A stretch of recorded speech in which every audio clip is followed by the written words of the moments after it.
Hello students, how are you all? Hope you all are fine. Welcome to your SST class. In the last video, we have read about the battles, Battle of Plassey, Doctrine, Lapse of Doctrines and Subsidiary Alliance we have read in the previous video. Today we will read about discontent among the people of India. Discontent का मतलब बेटा संतुष्टि, असंतुष्ट क्यों थे हम अंग्रेज लोगों से, हम आज इसके बारे में पढ़ेंगे. As you know very well that they have imposed so many rules on farmers, on the weavers and on the king.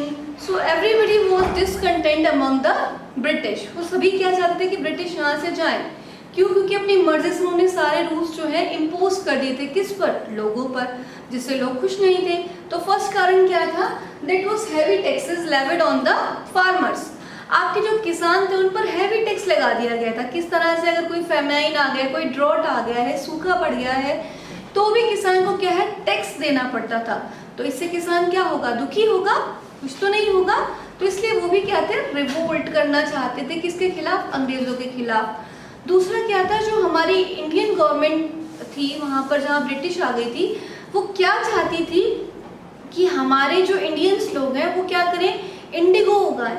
और क्या उगाएं? कॉटन क्रॉप्स उगाएं. जो आपका इंडिगो है वो कैश क्रॉप होता था. इंडिगो क्या है बेटा? एक तरह की डाई है, ब्लू कलर की डाई होती थी जिससे कपड़ों को हम रंग सकते हैं, डाई कर सकते हैं.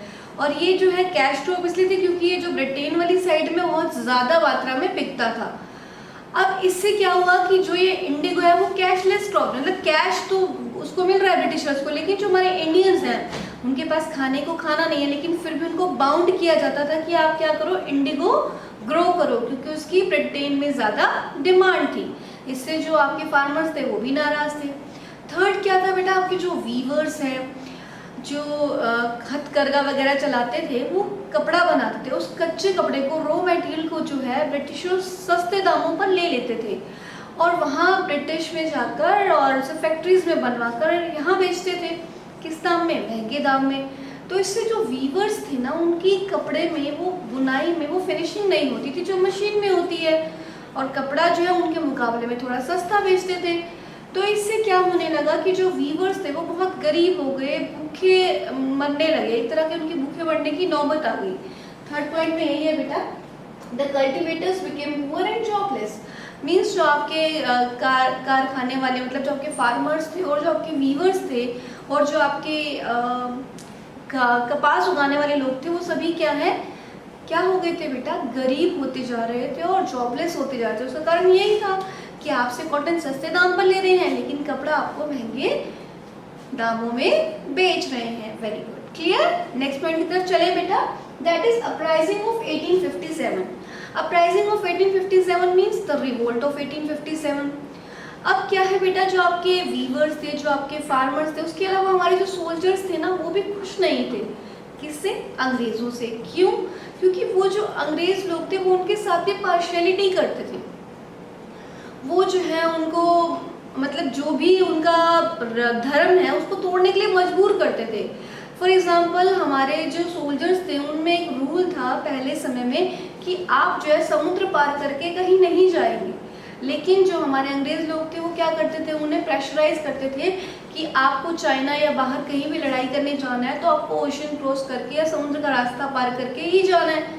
तो वो क्या है, एक ज़बरदस्ती उनके ऊपर थोपी जा रही है कि वो अपना क्या करे, धर्म से टूट जाए. दे शुड डू समथिंग कि हम उन्हें क्या कर सकें, अलग कर सकें फ्रॉम देयर रिलीजन. तो this was the trick of Britishers.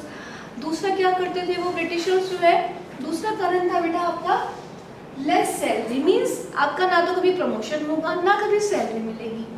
Means आपके जो ब्रिटिशर्स और जो आपके इंडियंस हैं उनके बीच में डिफरेंस रहता था. सोल्जर्स इंडियन भी थे, सोल्जर्स ब्रिटिशर्स भी थे. ब्रिटिशर्स की सैलरी हाइक पर और जो हमारे इंडियन सोल्जर्स थे उनकी लो सैलरी. नेक्स्ट पॉइंट क्या था बेटा, जो ब्रिटिशर्स थे उनको प्रमोशन भी मिलती थी लेकिन इंडियंस को प्रमोशन नहीं मिलती थी. तीसरा कारण क्या आया, एनफील्ड राइफल. एनफील्ड राइफल में जो है बेटा कार्ट्रिज चलता था और उस कार्ट्रिज को आपको मुंह से खोलना पड़ता था और उसके ऊपर ये मान्यता थी कि जो कार्ट्रिज को आपको मुंह में डालने के लिए, खोलने के लिए दिया गया है, उस पर सुअर और गाय का मांस लगा हुआ है.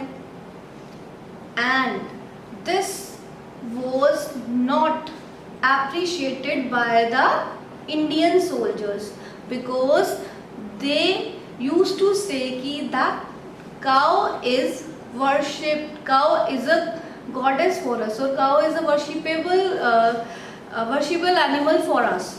क्योंकि आप लोग जानते हैं ना कि भाई गाय जो है हम पूजनीय मानते हैं, एवरीबडी नोज इट, और मुसलमानों में जो है पिग को ज़्यादा पूजनीय माना जाता है। तो वो ये कहते थे कि हम इसके जो राइफल है उसको मुंह में डालकर नहीं खोलेंगे। तो इस तरह से जो है इनका क्या शुरू हो गया, रिवोल्ट शुरू हो गया 1857 का। ठीक है, नेक्स्ट पॉइंट की तरफ चलते हैं बेटा, that is Meerut shot down British superior. इसका क्या मतलब है बेटा, जब आपके जो सैनिक थे वो सारे मिलकर इकट्ठा होकर 10 मई को कहाँ पहुंचे, मेरठ, और मेरठ में उन्होंने क्या किया, शॉट डाउन कर दिया, अपने सुपीरियर्स को मना कर दिया कि हम ये काम नहीं करेंगे, स्ट्राइक पे आ गए। मीन्स जिसे हम कहते हैं म्यूटनी करने लगे। म्यूटनी का मतलब जानते हैं, जब आपके बहुत सारे एक ही रेजिमेंट के सारे सैनिक अपने सुपीरियर्स, अपने हेड का कहना मानने से मना करते, तो इसका क्या कारण होगा भाई, अब आप कुछ काम नहीं करोगे तो आपके हेड क्या करेंगे, पनिशमेंट सोचेंगे ना आपके लिए। तो उन्होंने भी क्या करा, लोगों को, जो सोल्जर्स थे उनको जेल में बंद करना शुरू कर दिया। लेकिन जो सोल्जर्स थे उन्होंने क्या किया, रिवोल्ट किया और वहाँ से भाग निकले और कहाँ पहुँचे, दिल्ली में। ठीक है, अब जो हमारे सोल्जर्स थे उनका जो गुस्सा था वो बहुत ज़्यादा बढ़ गया था। वो पूरी तरह से क्या करना चाहते थे, विद्रोह करना चाहते थे कि अब हम अंग्रेज़ों को यहाँ से भगाकर ही रहेंगे। तो इसलिए वो कहाँ पहुँचे, बहादुर शाह जफर के पास। कहाँ पहुँचे, बहादुर शाह जफर के पास, और उन्हें कहा कि आप हमें लीड करो और हम जो है यहाँ पर क्या करेंगे, क्या करेंगे बेटा, रिवोल्ट करेंगे। और ये रिवोल्ट कहाँ कहाँ फैल गया था बेटा, दिल्ली, कानपुर, लखनऊ, झांसी। ठीक है, ये सारा रिवोल्ट सब जगह, मतलब सभी जगह के जो आपके सोल्जर्स थे वो सारे इकट्ठे हो गए। किसके लिए, लड़ाई करने के लिए, आपके यहाँ रिवोल्ट करने के लिए। इस रिवोल्ट में किस किसने साथ दिया था आपका, बेगम हजरत महल थी, नाना साहिब थे, झांसी की रानी थी, तात्या टोपे थे। इन सब ने मिलकर क्या किया बेटा, इस रिवोल्ट को आगे बढ़ाया था। लेकिन बाद में अंग्रेजों ने क्या करा, इसे दबा दिया। ठीक है, नेक्स्ट करते हैं बेटा आउटकम। अब इसका आउटकम क्या आया, जब ये रिवोल्ट हुआ, जब ये सब कुछ हो गया, जब उन्होंने वापस दबा दिया, तो क्या हुआ, हमें क्या पता चला कि फ्रीडम की बहुत ज़्यादा इंपॉर्टेंस है और हमें फ्री होना है। सेकेंड पॉइंट हमें क्या पता चला कि जितने भी जाति के लोग हैं, जितने भी सोल्जर्स हैं, हम ये नहीं देख रहे थे कि वो किस जाति से बिलोंग करते हैं, हम सारे क्या हो गए थे, इकट्ठे हो गए थे। किस लिए, क्योंकि हम सब ये जानते थे कि हमारे दुश्मन कौन है, एक ही है, अंग्रेज। तो हम सब मिलकर उन्हें भगाना चाहते थे, इसलिए हम सब क्या हो गए थे, इकट्ठे हो गए थे। नेक्स्ट क्या है बेटा, डाउनफॉल ऑफ ईस्ट इंडिया। अब जब हम सारे इकट्ठे हो गए तो इससे क्या हुआ, ईस्ट इंडिया कंपनी को डर लग गया, उसका डाउनफॉल हो गया। क्योंकि जब आपने अपने रिवोल्ट को दिखाया तो आपका क्या हो गया था, पार्ट ऊपर हो गया। मीन्स आप जो है क्या हो गए थे, अपर पार्ट पे आ गए, और जो हमारे ईस्ट इंडिया कंपनी वाले थे उनको डर लगने लगा कि अब हम इनसे हार जाएंगे, तो इससे इनका डाउनफॉल हो गया। इसके बाद क्या हुआ, जो हमारा सारा का सारा राज था वो डायरेक्ट किसके पास चल गया, ईस्ट इंडिया कंपनी के पास, यानी किसके पास पहुंच गया था, ब्रिटिश क्राउन, यानी कि विक्टोरिया, रानी विक्टोरिया के पास ये सारा का सारा क्या पहुंच गया, राज पहुंच गया। वो ही हेड थी और वो ही सबको ऑर्डर करती थी। ठीक है, कर्नल कैनिंग जो है वो गवर्नर जनरल बना दिए गए, वो उसको सबको लागू कराते थे। ओके, चलिए नेक्स्ट पॉइंट की तरफ चलते हैं, that is social and religious reformers. अब हम इसके बारे में पढ़ते हैं। चलिए, सोशल एंड रिलीजियस रिफॉर्म्स।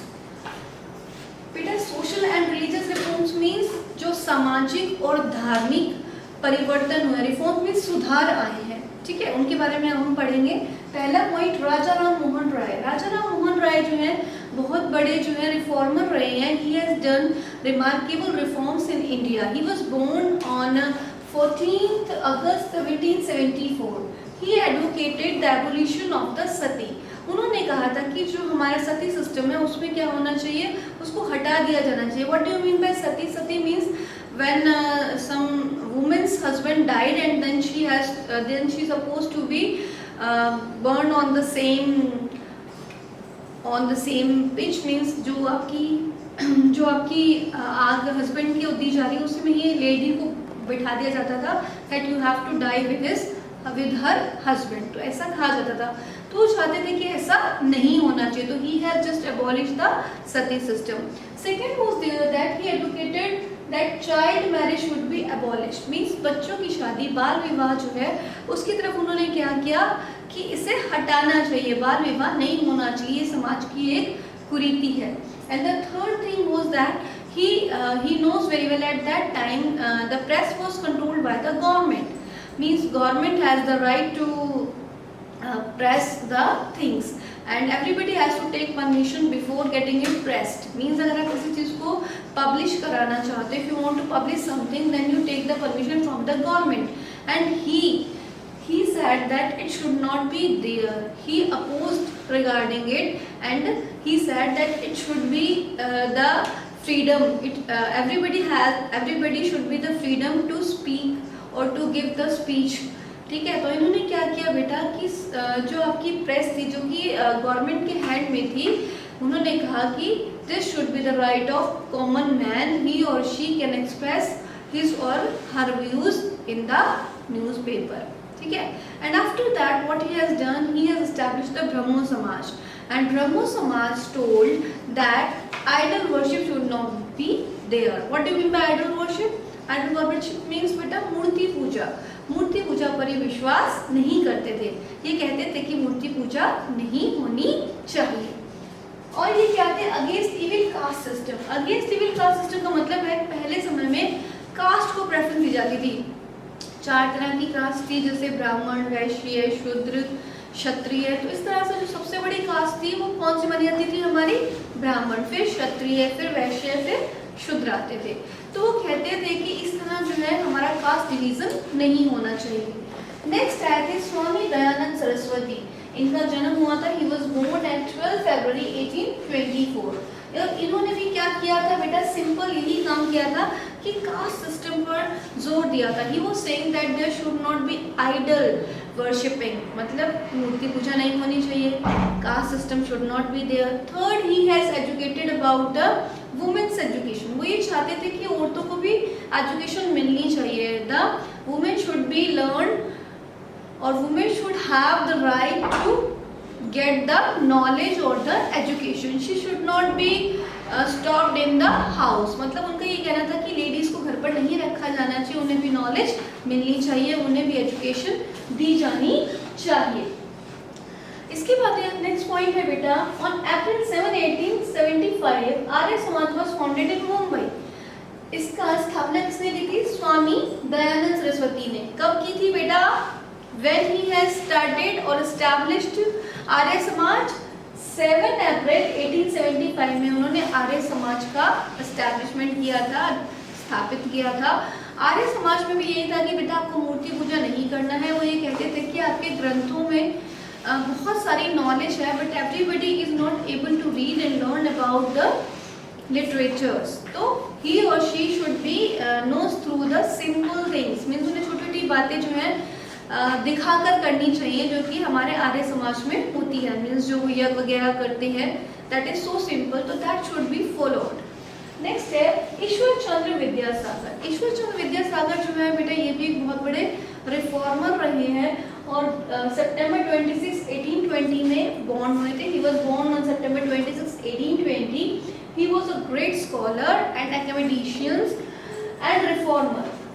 इन्होंने बेटा क्या किया था कि चाइल्ड मैरिज और विडो रीमैरिज के लिए इन्होंने प्रचार किया था. मतलब उन्होंने ये कहा था कि the reform should be there for child remarriage, means child marriage जो है वो नहीं होनी चाहिए और विडो की रीमैरिज होनी चाहिए. और जो एजुकेशन है is the right for all and it should be given to all.